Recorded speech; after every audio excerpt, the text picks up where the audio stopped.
सभी दोस्तों से नमस्ते। हमारे कुसुम लोकगीत चैनल पे आप लोगों का स्वागत है।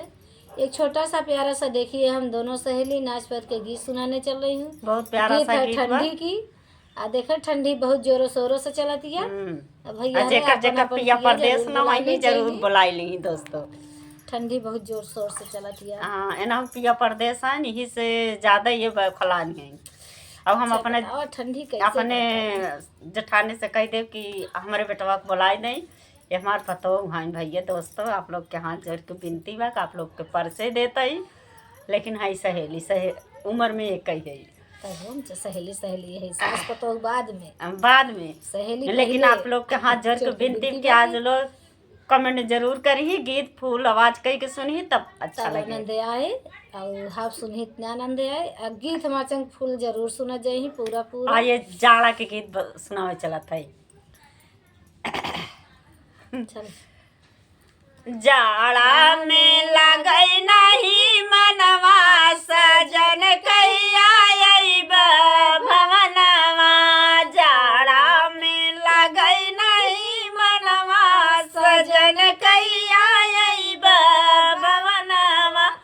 अइब भवनवा हो अइब भवनवा।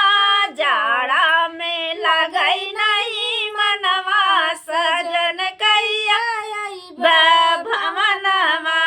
सासू के रोज रोज गड़वा, सासू के रोज रोज मुड़वा दबावा। सासू के रोज रोज गड़वा दबावा। तब उमरई रोज रोज मेहनवा सजन कहिया अइब भवनवा। तब उमरई रोज रोज मेहनवा सजन कहिया अइब भवनवा। जाड़ा में लगई नहीं मनवा सजन कहिया अइब भवनवा। अइब भवनवा हो अइब भवनवा। जाड़ा में लगई नहीं मनवा सजन कहिया अइब भवनवा।